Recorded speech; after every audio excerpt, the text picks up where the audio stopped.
Hello there, my name is Bob Orchard, coming to you from Old Town Mariposa, and this is the Old Town Mariposa Show.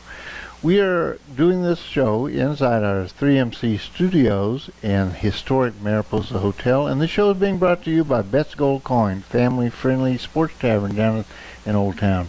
And I have with me today an old friend and fellow traveler, Damian Riley. Damian Riley. You know, when you get to be my age, Damian, you're going to have these little slips. I know. I'm going to bring my own chair. This is second time in 1 week. Maybe you need to get your name on the chair. Yeah, I'll put my name on the chair. Okay. Okay.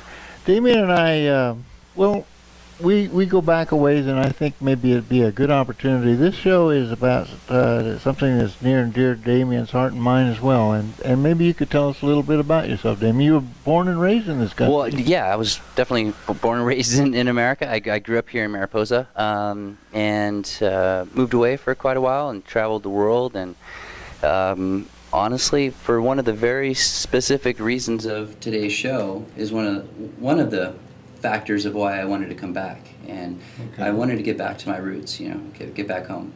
And roots are kind of the theme of this show. Mm-hmm. And what are those roots, Mister?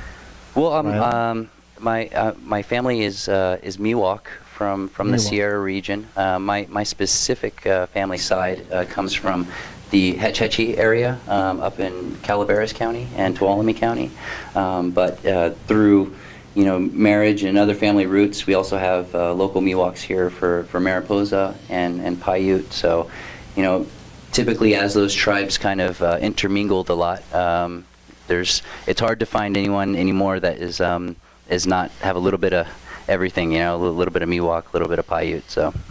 Mm-hmm. When we talk about native cultures, and that's what we are, that's the theme of today's show.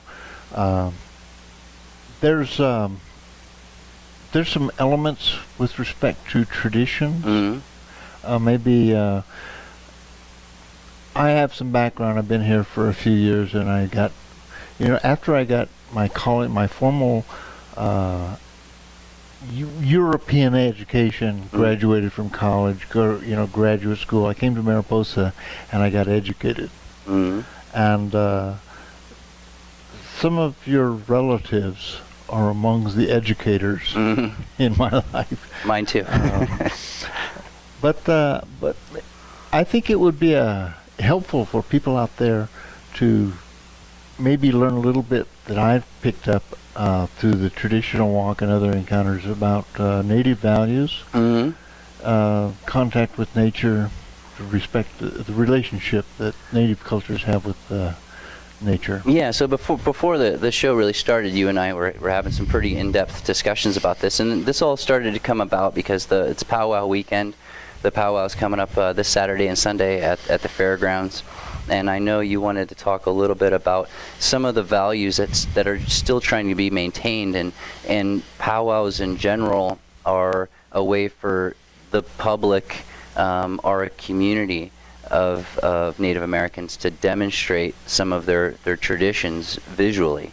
And during those visual representations of tradition, you come back to the roots of what sustained those tribes or those indigenous cultures for so long. And I think the one thing that you and I kept coming back to was that it was a respect for the place that they lived, for the environment, for the earth, and for each other. No matter what would happen, even if there was, different tribal disputes, the fundamental ideals of that respect for the place you're living never went away. And they're still very important to the native tribes in the Sierra region, even still to this day.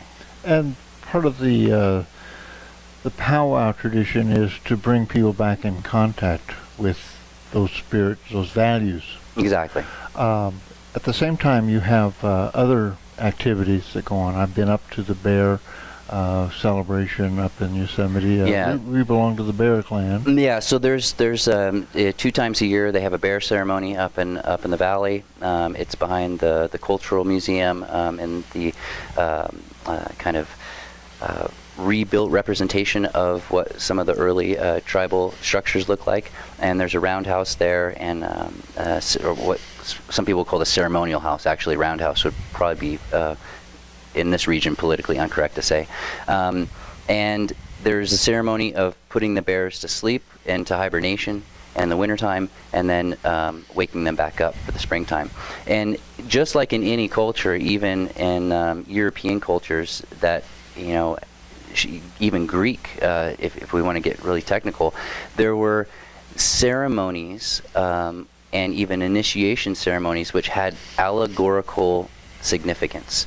So it's not necessarily that they're actually putting a bear to sleep, but what they're trying to say is that it's an allegory for what's necessary to come for the next winter months, or what's necessary to come for now that spring is here.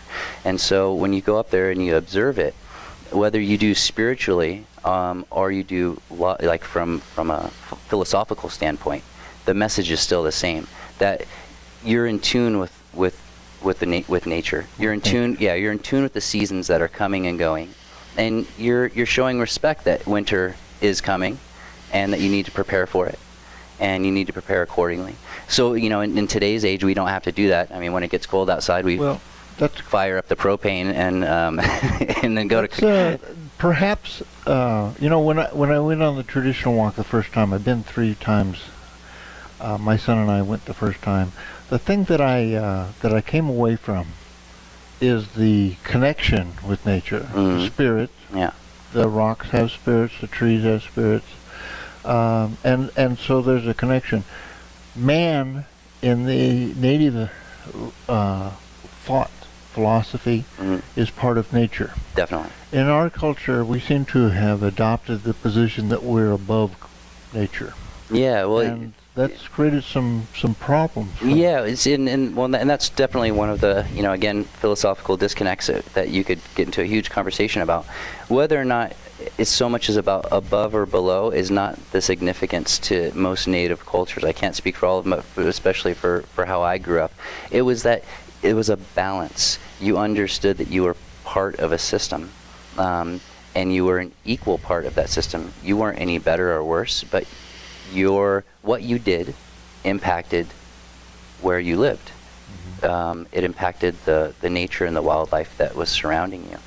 And so more than anything, it was asking yourself to be conscious of those decisions. And that's why you ask permission. Exactly. So the permission isn't like you're asking permission for necessarily some deity, but you're invoking a thoughtful process. You're invoking a process of, is this the most efficient way to do this? Is this the best way to do this? Is this the safest way to do this?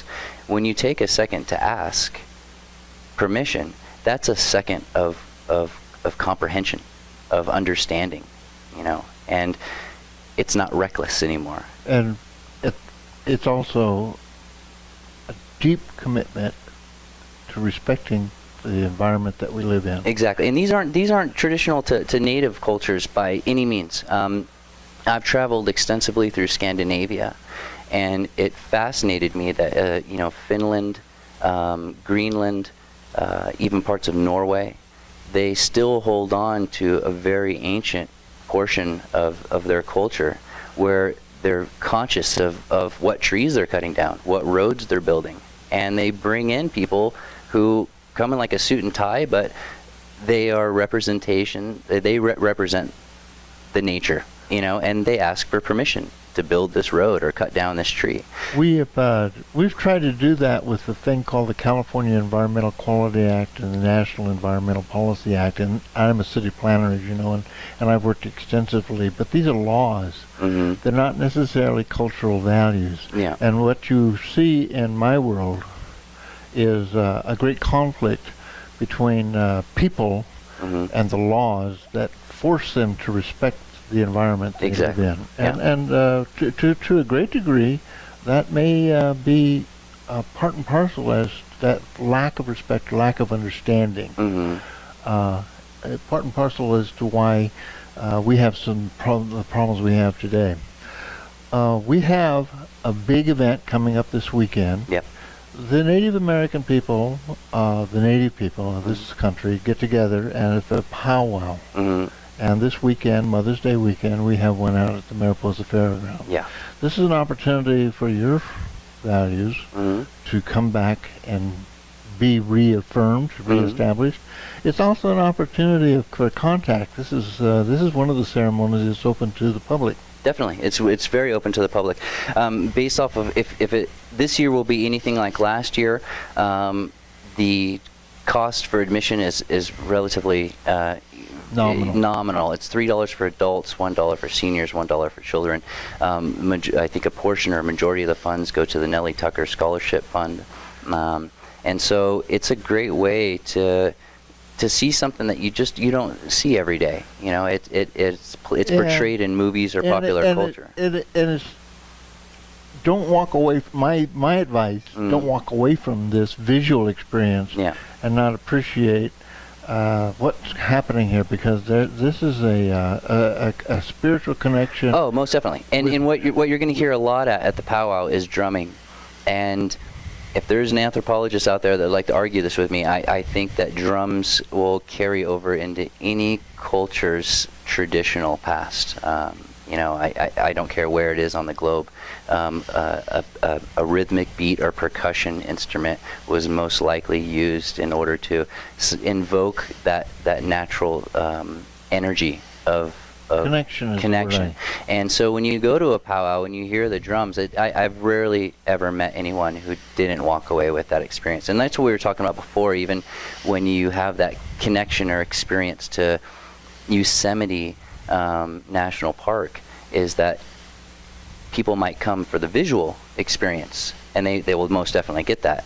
But sometimes what they walk away with is this little bit extra, and you can't quite explain it, but you know it's something more than just how beautiful it is. When I got finished with the traditional walk, and I came to understand the concept of a spiritual place, a strong place, and I've never seen Yosemite the same. Yeah. And I think that it would be a great value if at some point our Native American culture could connect with some of the visitors in our environment that come to Yosemite and maybe walk away with that value set that I walked away. They definitely do an amazing job at the Native Cultural Center in the Valley by the Visitor Center. They have amazing park interpreters. A large majority of them are local natives, and so it's not just a theatrical show, but you're actually witnessing a local native to this region demonstrating a portion of their culture to you. Damian, we're almost out of time. Okay. I appreciate you being here today, and for you folks out there, again, thank you for joining us. I hope you can make it to the powwow. This is a pretty important event, and I think you would learn a lot. And there are, of course, in Yosemite, there's some lessons to be learned as well. Definitely. But again, I want to thank you. Yeah, thank you, Bob. Damian, Appreciate it. by the way, I don't think we mentioned this, but you're the executive director of our Chamber of Commerce. I am. Yeah. So we have another connection going on here. Definitely. At any rate, thank you for being Thank you, Bob. with me I appreciate today. it. Yeah. And for you folks out there, very much, I appreciate you joining us, and I'll be seeing you next time we're on the Old Town Show.